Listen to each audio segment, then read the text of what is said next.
Okay, Graham, thank you so much. It's great to talk again. Yeah, it's happy to be here. Thanks a lot for having me and setting aside the time. So I'm going to go right at you with the biggest Bring it, concerns, bring it. biggest We've got problems. big ideas that can mean Yeah, yeah. big concerns. Let's check them off the list. Okay, so Aurora Cannabis, one of the largest Canadian cannabis companies, just shuttered a massive greenhouse that was supposed to produce 500,000 pounds of cannabis. The rest of the Canadian sector is selling off Canadian greenhouses left and right for half or quarter or cents on the dollar of what it costs to build them. Why in the world would I be excited, or as an investor, would I want to pay attention to a US company that appears to be doing the same thing in Sure. buying a big greenhouse and going big? How does Yeah. this not end in tears like it ended for the Canadian cannabis companies? Sure. So, I mean, I think there's a few reasons for that. All of them very fundamental reasons. One is what we're doing here in California is not Canada. That's a big one. I hope I don't offend anybody when I say that the Canadian thesis never made particular sense to me. Always love the fact that our neighbor to the north legalized on a national level. I think that's a huge benefit. I think the world's a better place with cannabis in it. I think we need more science and unlocking the doors, not treating a plant like a criminal, allowing medical schools and universities to do research is all phenomenal. But at the end of the day, when you look in Canada as a market, right? Like you're talking about a country with less people than the state of California. You're talking about high latitude growing where you don't have the climate of Southern California. You're talking about an appellation that, again, no offense, nobody in the rest of the market cares about, right? So, and then you've got a set of operators who frankly tried to go from playing T-ball to the World Series in one step, right? That every single one of those things is fundamentally different about what we're going to do down here. Glasshouse Farms might not be super well known outside of California because we're a California-centric brand and haven't really worked to make ourselves well known outside of California. But over half a decade of experience in large-scale commercial cannabis cultivation in greenhouses, the largest, or certainly one of the largest greenhouse growers in the state of California. The state of California, fifth largest economy in the world, the largest cannabis market by more than double the second largest, almost as big as the next three combined. Certainly, as a percentage of the United States, it's probably 25 plus, right? If California was an MSO, it'd be a 13-state MSO in the state of California. We are the largest greenhouse grower in that state, have been for a long time. We are not trying to go from T-ball to the World Series. We've done T-ball and the minor leagues and the majors and the playoffs. So when we get to the World Series, we can win, right? It's not that we don't make mistakes and that we know everything. It's frankly, most of the time we don't know what to do, but we know a lot of things not to do. We learned those things by making the same mistakes that I think it was Aurora, right? When they planted 25 acres of cannabis and didn't realize that 8 weeks later, they were going to need 500 people to harvest that crop. And so the crop just died in the greenhouse. That will not happen to us, right? Like we may have done that, but we did it at 5,000 square feet and then 50, and we've worked our way up. So when we get to 5 million, we may not have the answer to everything, but we know the questions that we need to ask, and that is a huge benefit. So you take, you're in the beautiful climate of Southern California, which is about as good as it gets for cannabis.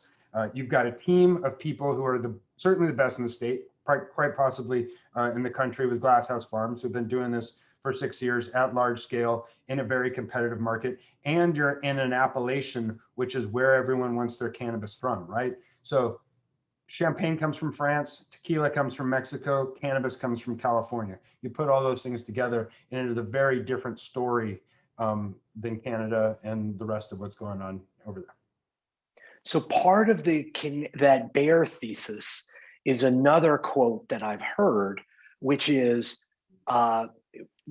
related to the oversupply. Is I heard a quote where someone said, the last thing that California needs is more cannabis cultivation. And so I think related to this idea is that maybe there's too much cannabis and that you and others, maybe with this mass plant, you're just going to flood California Yeah, no, yeah. with cannabis and will repeat what happened in Canada. How do you respond to that? Yeah, so definitely not. So I think a couple of things. One is um, when you think about cultivation in California, I would not say the last thing that California needs is more cannabis. So if you last year we saw greenhouse cannabis trading at over $2,000 a pound. That is the best market that cannabis has had in the last 5 years. This year we're up 6 to 9% year over year on the market already. The In demand pricing. in pricing, right? So Which you saw means pricing go up last year. You're seeing pricing up this year. That if I take off my bear hat, that's kind of like a narrative violation that there's too much cannabis in California. And everything that I hear is the illegal market's so big, and that that California has too much weed, it's too competitive. You're now saying that we're now in the second year of price increases. Price appreciation, right? I believe certainly on the legal side that demand is increasing faster in California than supply. I think there's a number of theses on California that people get fundamentally wrong, like the idea that California is an unlimited license state. Heard that before, probably.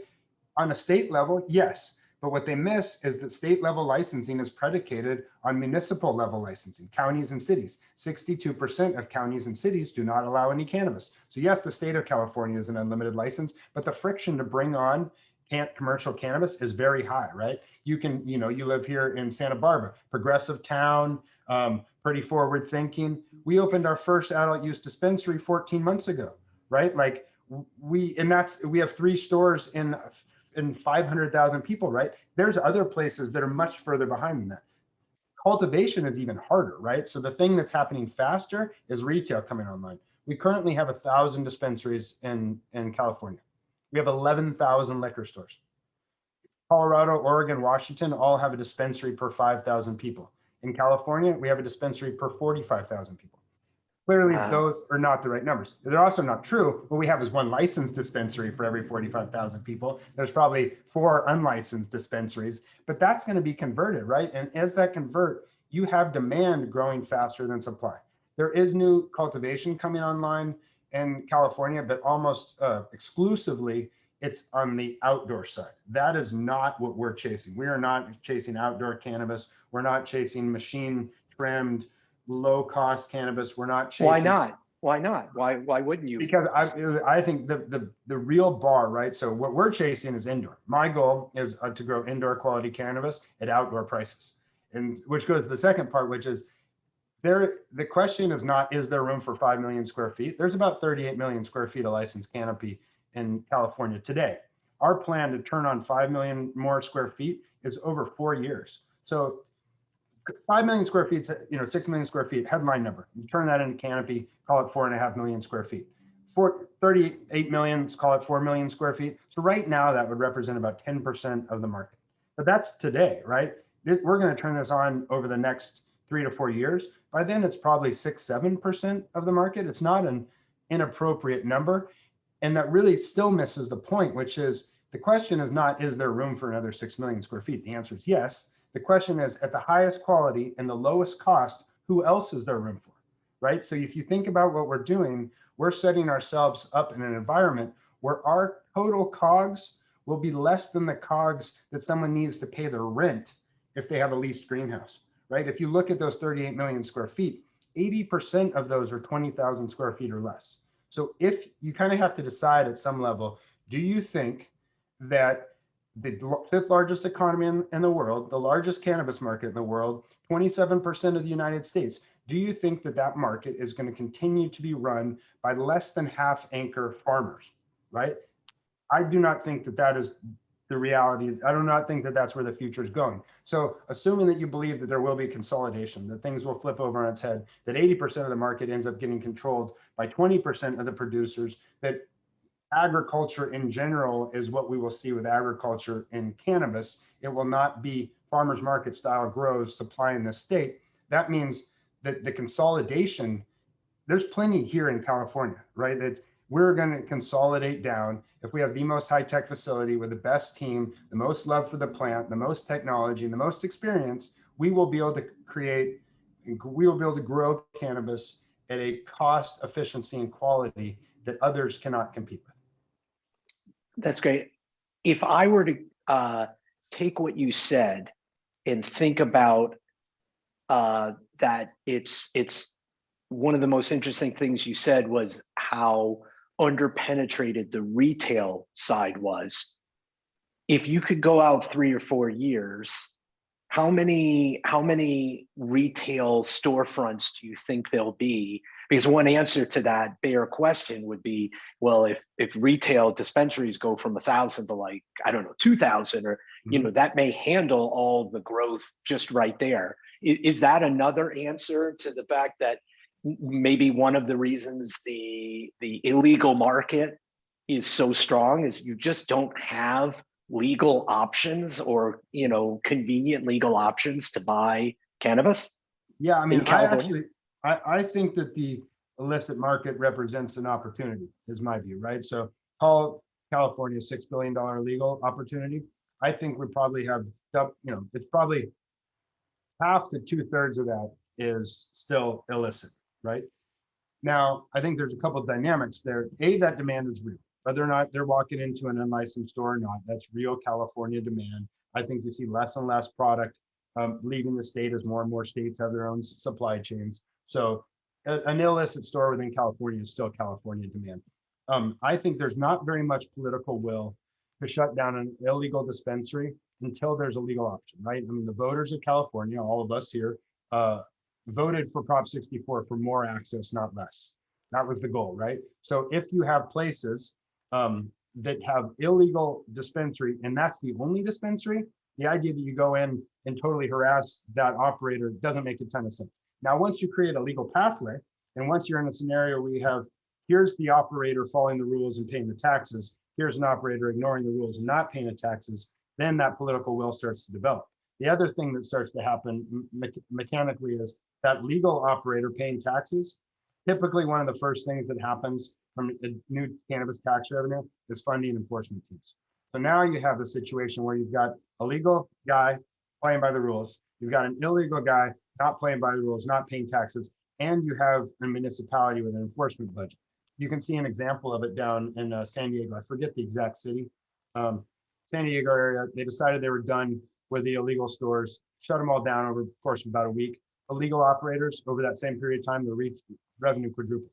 The demand is there. The people are still going to shop their cannabis. They're now just shopping within the legal chain. Legal dispensary connects back to legal products, connects back to legal growers like us. So as you go from 6 to 18 billion and you cannibalize away that illegal market, that's market growth without another consumer walking in the door, which of course is not going to happen. I do think that California market will grow at double-digit percentages in addition to what I'm talking about taking over the illegal market. So those two things will happen together. That's great. Another quote I heard, and this is, I guess, a much longer term issue, and I've heard this in a variety of different formats, but the specific comment I heard is, or question is, why would you want to invest in the wheat, in wheat thins? And I've heard this a number of different ways, of whether it's different company strategies or different investors saying, hey, I want to invest in the brands. I don't want to invest in the weed as just a commodity. Over time, won't this just be commoditized like every other agriculture? Like, why would I want? And you could see in the reaction, the initial reaction when you announced that there is this kind of confusion, beyond just like, hey, who is Glasshouse, which we'll get to next. But why would I want to invest in this asset heavy, what looks like producing eventually what will be a commodity product? Like, why would I want to do this? Yeah, sure. So I think first and foremost, this is a brand story, right? What we are doing, we spend a lot of time talking about the mechanics in cannabis in general, I think, because not many people have figured them out, right? So we talk about cultivation, we talk about retail. I think we're one of the groups who has figured that out. This is the tip of the spear. The point of all this is brand creation, right? Brand heavy asset light is the standard in CPG. That is where cannabis eventually will get to. right? That brand heavy asset light assumes a mature supply chain. Cannabis in California is the definition of an immature supply chain. If this was a commodity, you wouldn't see brands without supply chains struggling. You wouldn't see quality bouncing all over the place. You wouldn't see price appreciation, right? The reason we are a cannabis product company that owns its supply chain because we need to, because if you don't have control of quality, consistency, and cost in your biomass, you don't have a brand, right? If you went to Starbucks and sometimes the coffee was great and sometimes it was horrible, you wouldn't go back again, right? The Starbucks, McDonald's, pick your thing, promise is it's consistent. You can depend on it. If you accept the Starbucks quality, it will be Starbucks quality every single time you walk in there. That's cannabis is not like that right now, right? You've got good brands like Cookies. I think they source from 20 different growers, not because they want to, but because there is nobody out there who they can depend on to be a sole supplier. There is nobody who makes the wheat that is always a standard, consistent quality that you can build a brand on. So the reason we're doing this, A, is because we're good at it. And B, I think the idea that we could start to enable brand heavy asset light, somebody needs to do that. And there is nobody out there who is doing that today. Do you see yourself doing it? Do you see you partnering with others? Both? So you're controlling the, kind of the supply chain, so you can kind of get that consistent quality. How am I making, as an investor, how am I making the logical leap to, oh, well, now they're going to create brands? Right. So we actually are doing that already. Our brand, Glass House Farms, finished last year number 2 in the flower category. Flower category is the biggest, most competitive category in California, which is the biggest and most competitive market. So that is already happening. Our whole company is built on the philosophy of quality, consistency, and cost, right? I mean, that's always how we've driven. We're very focused on, first, you got to do it great. Then you got to do it great every time. And then you got to do it great every time efficiently, which means for a reasonable cost. So we've, for over half a decade, been doing that, honed our craft, got good. At the beginning of last year, we weren't even on the charts for the brands. We flipped the switch, decided to start putting our products into our brands. And we went from like 63 to number 2 in the course of 9 months because we hit the quality cost matrix, right? So we're just going to keep, one of the fundamental things that I really like about everything we're doing here is there is nothing that we're talking about doing that we haven't already done successfully. We're just going to do it bigger, right? So if you think about doing something for the first time at scale, that's low odds. Doing something you're good at and scaling up, that's much better odds. So we're going to take what we're doing. We have multiple brands, multiple categories. We probably touch 80% of the categories with our products now. We've got our 2 farms, 500,000 square feet. We've got 4 stores running retail way above average. The pharmacy here in Santa Barbara voted best of. Our dispensary down in San Diego. I just drove by it. And, right. Well, I looked at the line. Yeah. Going in on a Monday. For the first time. Yeah, on Monday, I had to come, at 3 p.m. and for the first, it was one of the most gratifying, because as I wrote about, watching, I had an opportunity to invest when you were just profit. It was the first time I actually felt good driving by, seeing a line. Just for disclosure, I'm an investor in your company, even though, for this interview, but it was the first time. So just so the point being, we're doing all these things. We just want to do it bigger. We want to leverage the bookends of large scale, high quality, low cost cultivation together with quality retail, where we can help control the shelves and shape the message and collect data. The retail is tremendously valuable to us for the data collection side of things. Analytics and cannabis are great if you have them and very hard to get if you don't. And we learn lots of stuff, right? We developed a sleep and pain relief tinctures because so many people were coming in looking for those 2 things. So in that example, I'm a software guy, so I think in software terms, like we found product market fit. We found a gap in the market. We cultivated a strain called Jellyfish, which is high CBD, low THC. We made a tincture with it, one for pain relief, another where that we added CBN to for sleep, called Mama Sue Sleep. We did it with an awesome lady, Sue Taylor, who's our partner, 7-year-old African-American woman, has a long background in cannabis advocacy. Then we took it to our stores We saw the reaction. We did a little bit tuning. We released version 1.1. We saw that people loved it. And then we took it to our distributor, Herbal, to go to the rest of the state, right? So it's like we collected the data, we tuned it, we beta tested it, and then we launched it, right? We're going to put all those pieces together so you get that synergy. And we see in our stores sell 15 times as much of our brands as an average store. They do, our brands do great, right? Number 2 brand in all the stores, but in our stores, it's 15 times as much. You start thinking about the 21 licenses that we have in here that'll be built out in the next year. Then you think about 15 times. Then you think about that's at 28% of the shelf. We're heading for 50% of the shelf. You start doing that math, and you can see that we are creating an opportunity for our brands that starts to rival the entire opportunity of the state, right? And then you connect it all the way back down, right? From seed to ashtray, right? You start putting that together in the appellation where people want their cannabis from.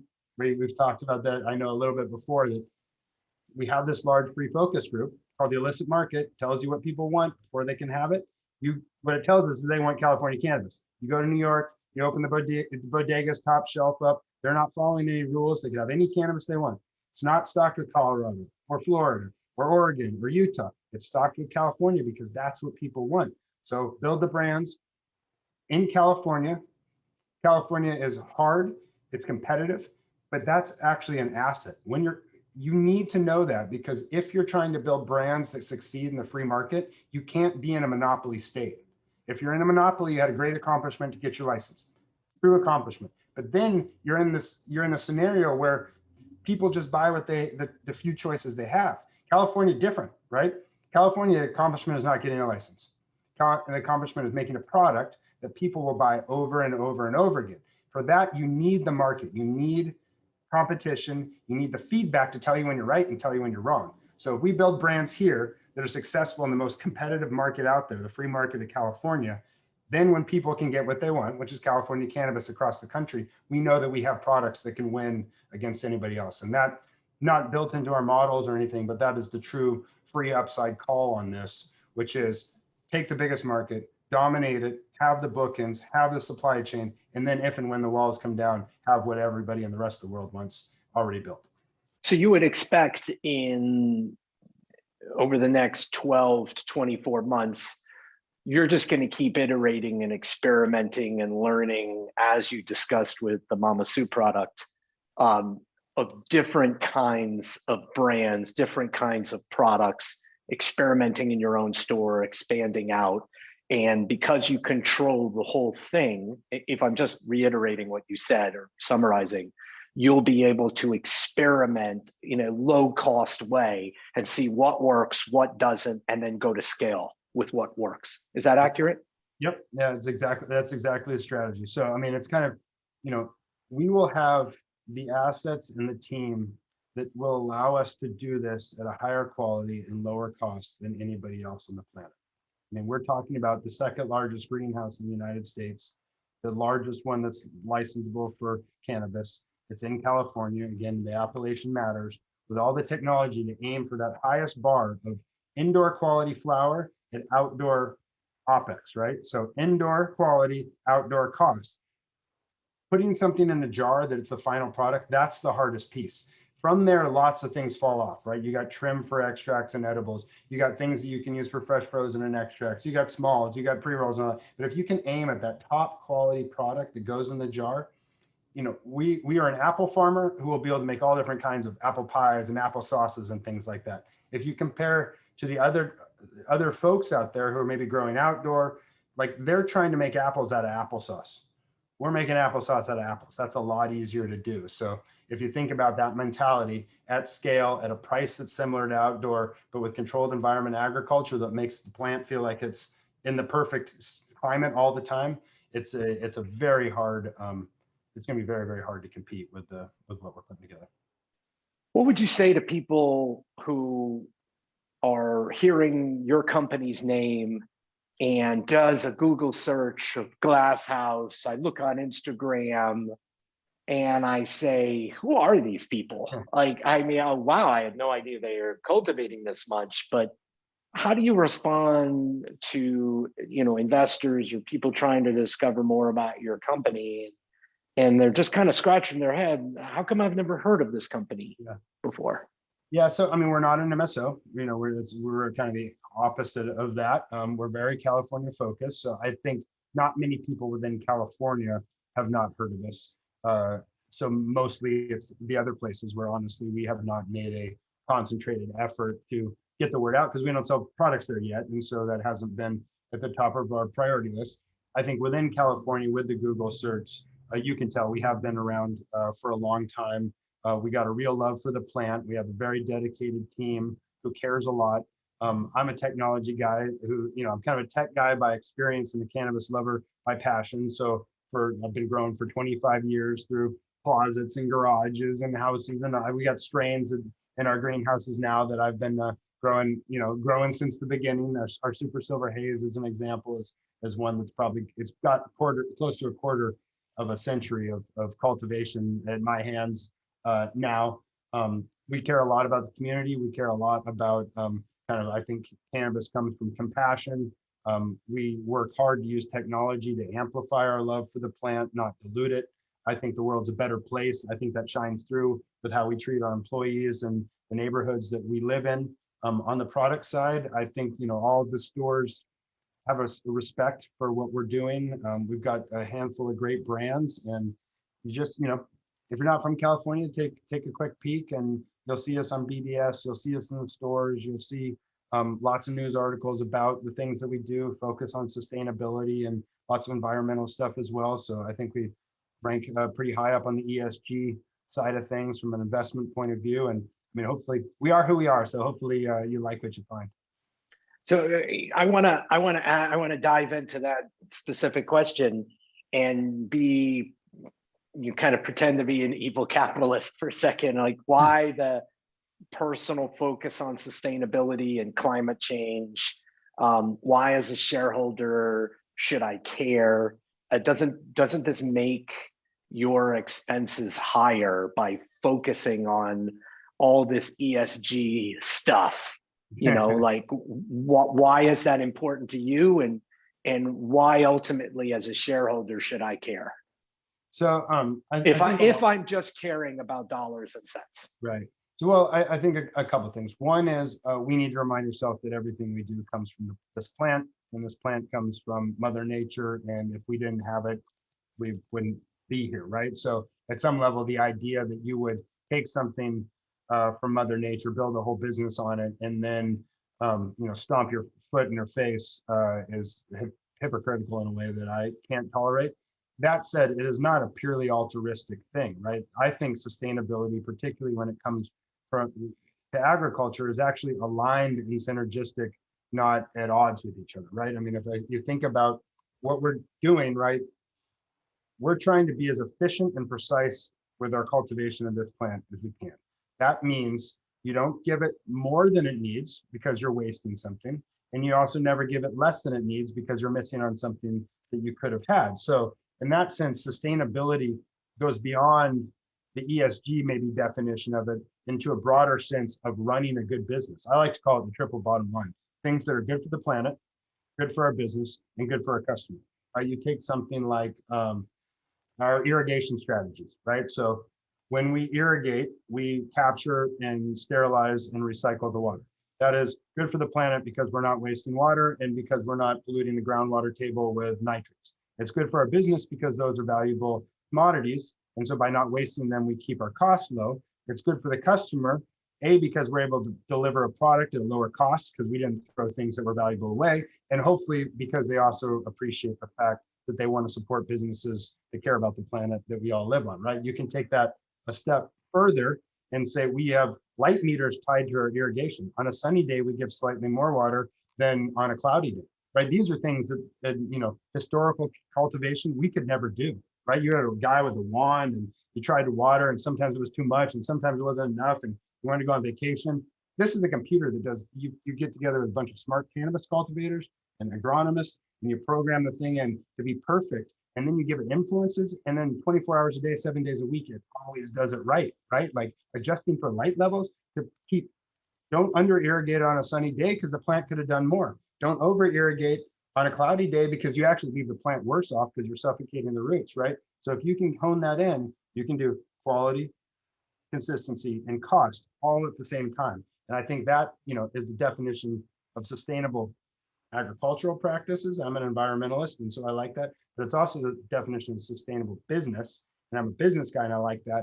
And if you can make a business that's sustainable, and being sustainable, that's actually the maximum good, right? If you can persist in doing good, that's how you build the biggest pile of good. If you gave it all away, right? You cut to the bone and you're out of business 3 months later. Well, you did some good for 3 months, but then you're gone, right? What you really need is 30 years of doing good all along the way. And it strikes me as what you're talking about is maybe I'm not fully appreciating how much technology, and this touches into your background of how much technology is involved. And I saw that video of the greenhouse, and I'm just kind of wondering to myself, like, how do you manage all of that?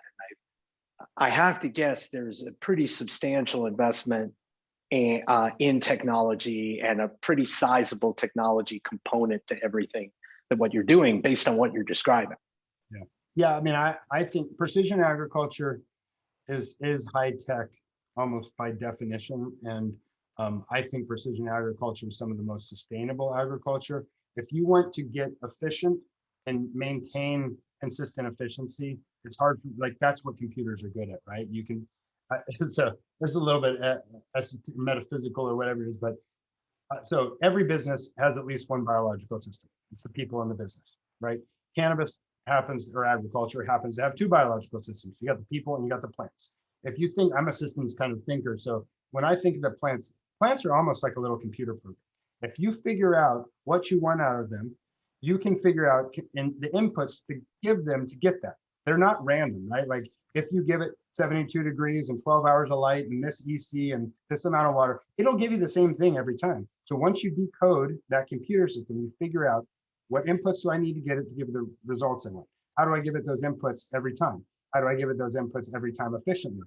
That is what a computer is really good at. Come up with a program, repeat the program, do it efficiently, right? So we have a lot of technology, from previous climate control computers, cogen systems. I mean, these super high tech natural gas generators that are amazingly efficient. It's really, I talk too much, I apologize, but they're really cool.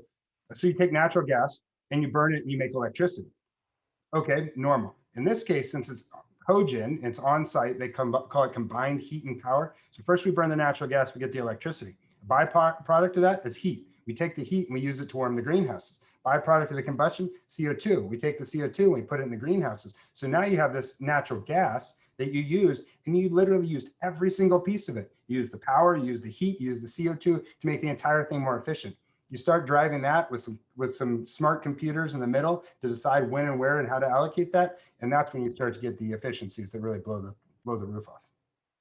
No, that's a great explanation. When I look at your projections, they seem really aggressive. I look at your company right now, as glasshouse as it is, and I understand you've explained the opportunity.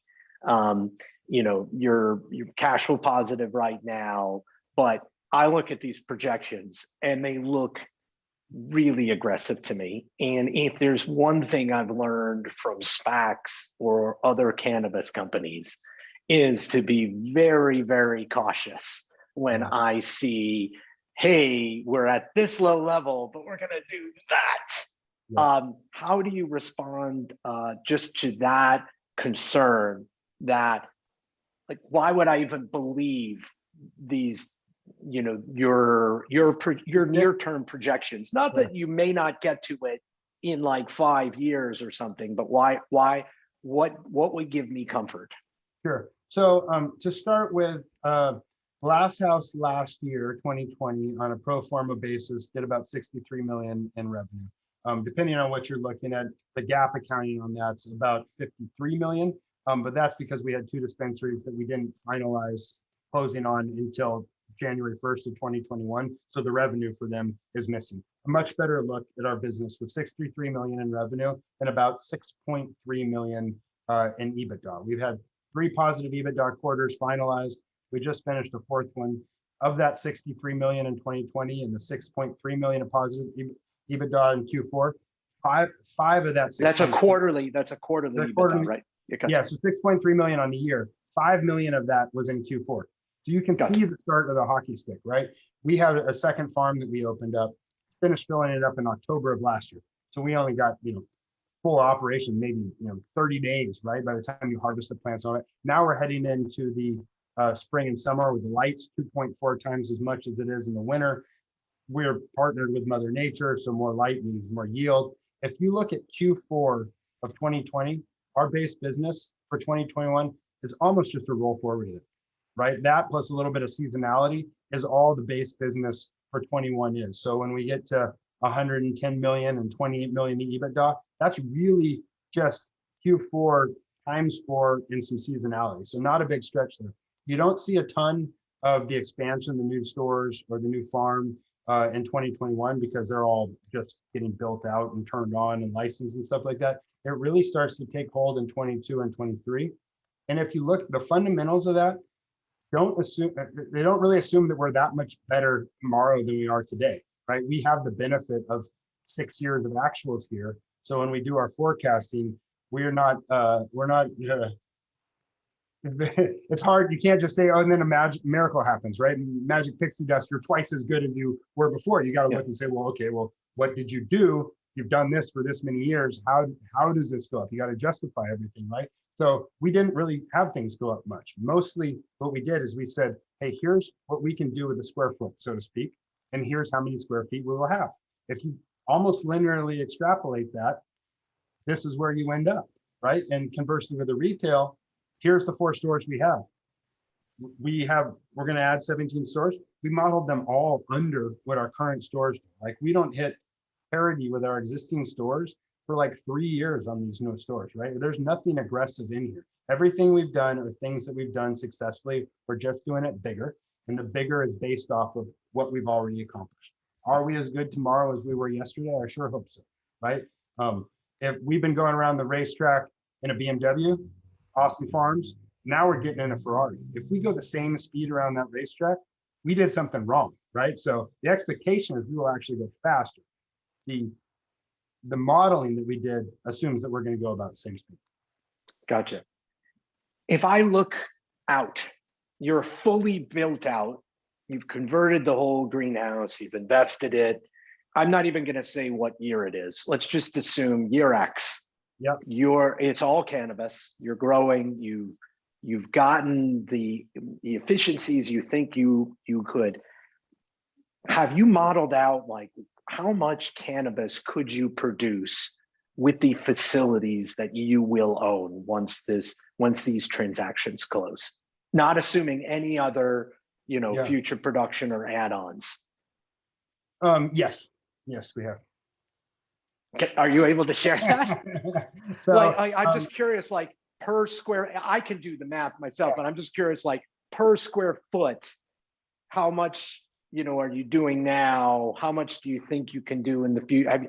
Are you able to share any of those, numbers?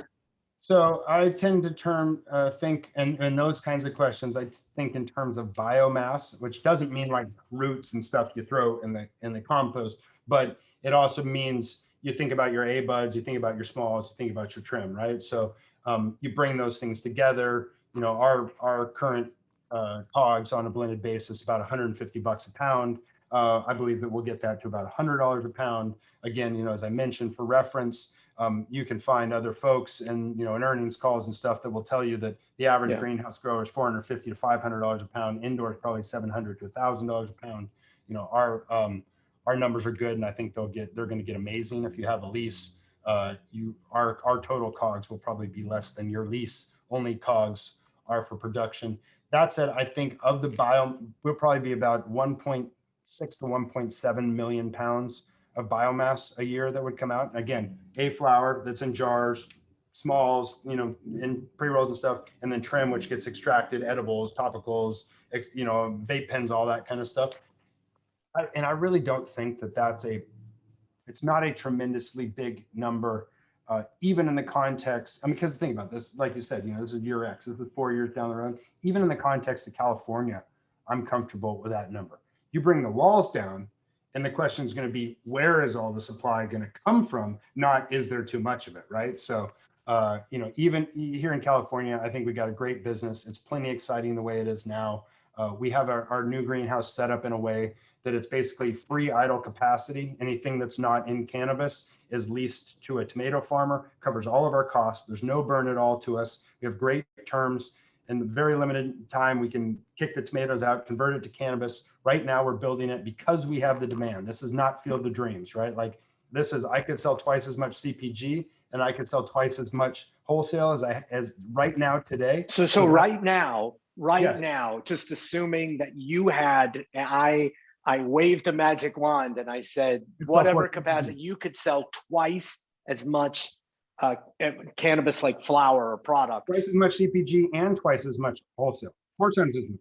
If we had 4 it, times as much. it would be gone. As so what you're doing now. So that's what we're building. That's what we're going to add, right? We're going to add 1.3 million square feet. It's a little bit less than 4 times what we have now. The result will be, 4x what we have now. So we're building for what we need now with a idle, no cost carry to spin up more. So when we've satisfied that demand, all I got to be able to do is look about 6 months in the future, say, I need more. Okay, tomatoes out, retrofit, plant it, harvest it. 6 months later, there's another 20 acres of greenhouse supply, right? Like we're talking 20 acres of lights in this greenhouse, indoor quality, full on supplemental light, perfect climate, great environment to outside and inside, highly efficient, CO2 supplementation, everything you would get in a warehouse, but you're partnered with Mother Nature and not throwing away anything that she gives you. You're just policing. There's no better way to do this.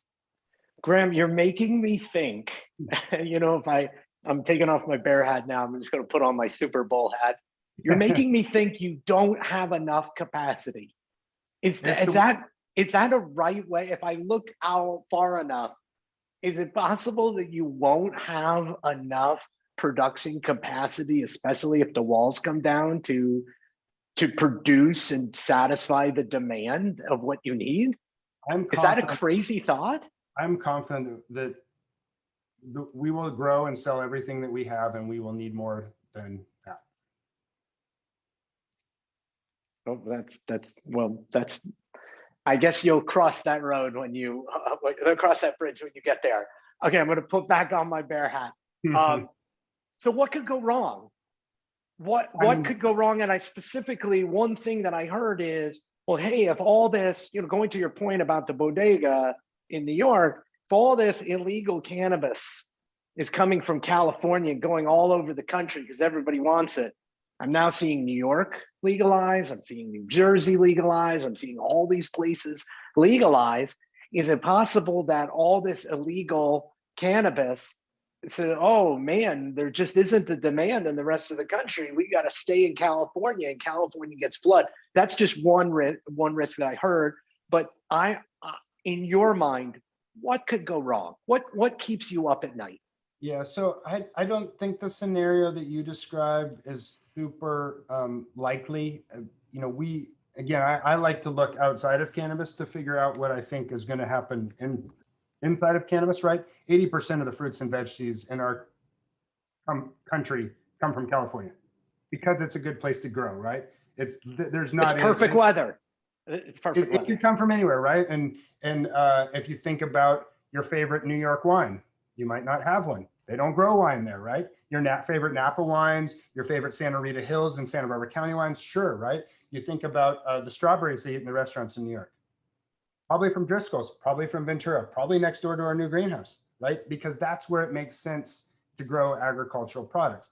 I would focus on legalization, the retail. The stores are the important part. Even the MSOs. I look at all the MSOs as our eventual partners. I think they will end up writing down large pieces of their cultivation once you no longer have to have a silo, right? It's possible that cannabis will be the one product in our entire country and all of history that has not traveled interstate. That's possible. I don't think that the dormant commerce clause of the Constitution supports that. I think we see the precedent for that already being set in striking down the residency rules for Maine and Michigan. In Michigan, interesting, the order was stayed by a federal judge. So the question of, do the feds who think this is all Schedule 1 want to skip the Commerce Clause because of that? The answer is no. The Commerce Clause says that everybody in the United States has a fair open market. If you want to ban cannabis in your state, That's fine. You got to ban it for everybody. If you're going to allow it though, you have to allow it for your residents as just as much as the farmers in the state next door, right? And that's my opinion, the way that it's going to be. I think Congress will do it, but if not, I think the courts do So it. you're bringing up the bull case. I'm going to interrupt. I want to know what keeps you The up at risk. night. Thank you for No, answering that question. You answered that question, but I'm going to press you. It's I want always to know what timing. keeps Graham up at night. And I know that you probably have gummies that can help you sleep. But besides that, tell me what keeps you up at night. What can go wrong that I haven't touched upon? It's timing, right? I am very confident that we will execute on what we're setting out to do. I'm confident because, for example, we've converted 2 greenhouses from other crops to cannabis before successfully. We have tripled in size twice before successfully. This next phase in Ventura is just doing that again, converting a greenhouse and tripling in size. So I'm very confident that we will do it. It's cannabis. Cannabis throws curveballs at you. So for me, the question is always timing, right? So I think we've gotten better because we have the experience of living through that. So hopefully our estimates are more accurate than they would have been for somebody who just got here and can't.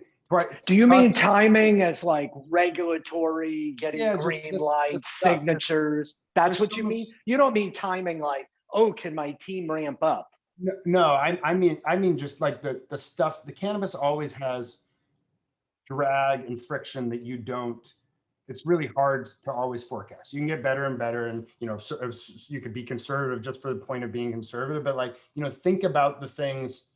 I'll give you a random example because it just happened. We're bringing in a consultant. They're a big ag consultant. Their focus is process optimization and efficiency, right? So they go and study what we're doing. And I love this stuff because it doesn't take anything from the quality, right? Like it just gets higher quality for a lower cost, right? They're studying, hey, when you get ready to harvest, where are your scissors? Okay, well, why are they all the way over there? That takes you 45 seconds to walk there, put them here, and it takes you 5 seconds, right? Like the quality of the canvas didn't go down. We just delivered it for a better price, right? So here it is. These guys are coming, they come do all kinds of ag. They come from another country. They got stopped and turned around at the border because the guy Googled the name of our company and said, this is cannabis. You got to go back.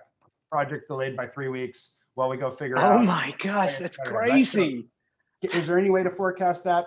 I don't know. Do you try and be conservative on everything? Yes, right. The typical. So just to the point that there's hurdles that cannabis has to endure that other industries don't have to endure. I mean, we have banking now for all of our entities, which is great. When we started this, we didn't. We had to do payroll with a W-2, but in an envelope with 20s and nickels and quarters. And it took 2 people a full day to do it for 250 people because then they had to count their money and sign that they got it. Like that kind of stuff, like it adds up. Now we're happy to have banking, right? But we had a party when we got banking. No other business has a party when they get a bank account, right? That's the cannabis world. There's permitting, there's legal, there's regulatory. So, I'm confident. That's what keeps you up. That's the main issue. Got it. Yeah, being on schedule. I want to switch just from the bear questions, and I want to end with something that I've been impressed with, beyond just, dollars and cents. I just think is great practice. And I want to hear from you. I want to end on kind of like a high note. I just saw a news story that you basically just provided, I think it was yesterday, this weekend, or maybe it was last week, about vaccines. You had a vaccine clinic and you paid everyone. Everyone earned their same payroll just to get vaccinated. But I want you to just talk to me about how you feel the impact in the community, why it's important to you. I would also like you to talk about just, why you gave employees, every employee got stock options or some form of stock. Could you just talk to me about that? Because it's one of the things that I hope people realize. I mean, especially from this interview, you're like one of the good guys. I'm like, John. I just want. Can you talk to that? Yeah. Well, I think fundamentally, philosophically, cannabis is an industry of compassion, right? And so there's a lot of people who have done a lot and sacrificed to help blaze the trail that we are on now. And I think it's imperative on us in many ways: social justice, the way you treat people, the way you treat the planet, that we connect the flywheel of our, hopeful success to making things better, right? And I think we're all part of a community, and I think a lot of that comes down to treating others, like the intention and how you do things and why you do them matters, right? So for the stock options, we gave everybody in the organization, all the way down to the folks who work in the greenhouses or sell things in our stores. This is not just an executive thing. We did it as stock appreciation rights. It makes it a little easier for them to manage, but gives them the same benefit of a stock option, basically. And that's because we think everybody's working hard. And if we create something of value, that everybody should share in that, right? And I think the way that we treat the folks who work for us is important, because we ask them to put a lot of love into what they do, and there should be a reward to them for doing that well. So, a lot of times in agriculture, people kind of get treated like tools in the shed. And I don't think that that's the right way to do it. It should not be, we've got strawberries to harvest, come break your back for 2 weeks, the field's gone. Now we don't know your name or how you're paying your rent or buying your groceries, right? We would much rather create a team. And it's not purely philanthropic, right? Like, I think it's a strategic advantage. We have a team of people who care about us and our company and look at it like family. And I think they work harder because they care about what they're doing. And I think that makes a win-win for everybody. I mean, I'll say it, if I can keep from tearing up as I do it, one of my favorite things was we gave a tour to the superintendents and principals in Carpinteria, where our greenhouses are. And one of the things they said was that they really appreciated us because we took better care of our workers, and their workers took better care of their kids, and the kids showed up better, more ready to learn at school. Like, That's awesome. Yeah, no, that's really awesome. if you can make a business while doing that at the same time, then I think that's a win. Graham, this has been awesome. I really appreciate this, and I've learned a lot. I thought I understood, and I gained some nuance. So thank you so much for your time, and congratulations on this whole deal to basically become public. And I hope this interview serves as an opportunity for people to get to know you better and know Glass House. Yeah, thank you very much for having us. I appreciate you taking an hour of your time to ask the hard questions. I think that's, the easy questions are easy. So the questions that are tougher are the ones that are more valuable. So I appreciate you going right in and asking them. And anybody that wants to, Glass House Farms on Instagram or Graham Ferrara on Twitter, like, if you got questions, this is what puts my feet on the ground every morning. So I'm happy to chat more if there's anything I can do to share knowledge or answer questions or concerns anybody has, and you know where to find me. Thank you so much, Graham.